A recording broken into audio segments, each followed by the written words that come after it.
Well, here's where we're at. We've had a lot of people call us and email us and a little upset about some of the changes of this year's game. Well, guys, it's a little bit out of my control. The economy's a little worse than what we anticipated this year, and people are signing up slower this year due to the fact of weather and everything else. So, but we're still going to have a game. It's still going to be awesome. And anytime we have ever made a change, we have to make it for a reason. And so this is a management decision that we'll make dang sure everybody has a great time, but this will be a little bit more, have to move people around, I should say. We went into running airlines, which is absolutely fantastic. All that has a cost, and it's extremely a large amount. And so with the change in the economy and downsizing of the game without anything we have to do about it, it's just things are tough. So we're making adjustments like we have to. We have to make adjustments. So now we've got people say, hey, look, we would be glad to try to bring some air in and help you out because we care about the game, and I just love you guys for it. The problem is we don't want to lopside the game. So if we can't have as many air stations that we normally have on the field, it will not work. So we're either going to have to be all the way in or all the way out. So then you say, well, I don't want to walk off the field. You're not going to be walking off the field. And so what we'll do, you will go to your dead zone, and if you need air, there will be transportation that goes through there every 5 to 8 minutes. We're going to have every bit of 6 to 8 Army trucks running, plus 2 to 3 school buses. So we can move in an awful lot of people in a hurry. Here's going to be the cool part about it if we have to go this direction, which I've already talked with some of the upper staff, command staff, is the fact that when you get aired up, you will come back and you will get on the designated truck. It'll be either a blue flag or a red flag, and your commander in your area will say, hey, I need this truck to go, let's say, other side of the airfield.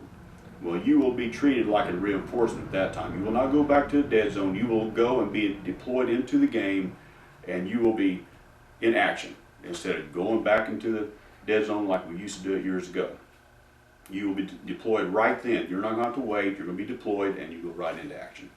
So in a lot of ways, that's a kind of an interesting change that we've never done before, and it will be fun. It'll just be a whole different logistics and a whole different planning for your generals.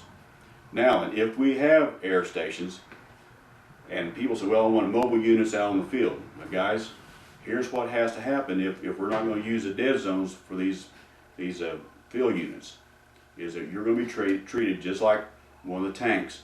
So if you get shot out, you got to leave the field, or you'll be out of play until your 20 minutes is back up. So that being said, that's a logistic. That's a supply and demand. That's a big game changer for this event.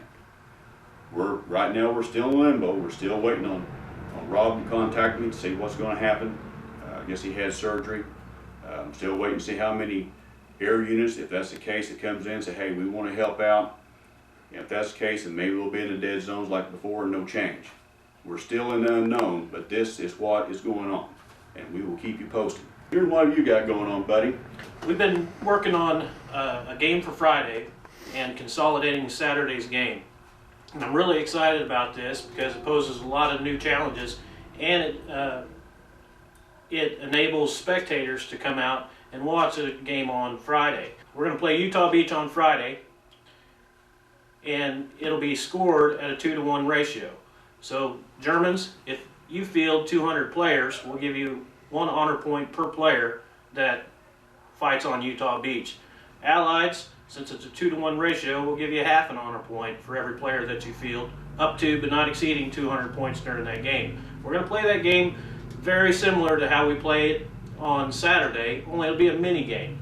We'll start off in the morning with the parade. We'll march through camp at 8 o'clock in the morning. We'll load trucks at 9 o'clock, move you out to the field. We'll go game on at 10. We'll play from 10 a.m. to 12 a.m. We put in some scoring objectives throughout that. It's going to be a fun, fantastic game. Dwayne's going to provide some pyrotechnics for that to really kick it off at the start of the game, and it'll be fun for everybody. On a scale of 1 to 10, that's going to be a 15 or a 20. We have been years wanting to be able to get it more spectator friendly. And it never fails. Saturday morning, we're so overwhelmed with trying to get everybody moved. We can't get the local population to show up, or even the campground to show up in this area to watch the game. So this year is going to be a top priority. We want to be able to move these people in. You can drive your car up there. You can enjoy this, or you ride some of our trucks or whatever. But it is going to be a spectator event, and this is something that we want the world to see. Besides it's being on video. And again, the transportation issues that we'll have for Saturday's game will also be enforced on Friday. We'll have trucks running back and forth for players to run back into camp and come back in. And then once you come back into the game, German side, you'll be reinserted from your start point. Airborne Allied players will be inserted from their start point. And if you're on the boats, you have to start from the boats. So we'll play through that, take it on as a challenge for new players, veteran players, all the above. It'll be fun, it'll be well managed and well staffed, and everybody will have a great time for that. One thing for sure, a lot of people have been, man, we wish you'd make more videos. We just have not had a chance to make more videos. The weather's been so hideous, and who wants to watch me mechanic on a piece of crap? Nobody wants to see that. But now we're able to start making the videos, so you're going to see a lot more updates. I would say maybe even twice a week, just because of how things are starting to flow.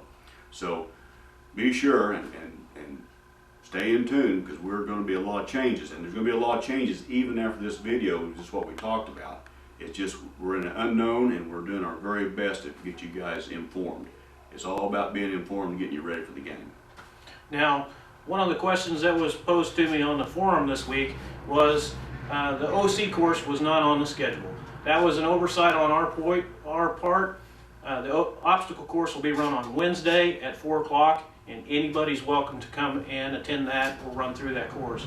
Also, First Strike will be on site as one of the approved vendors, and we'll be selling First Strike rounds at D-Day this year.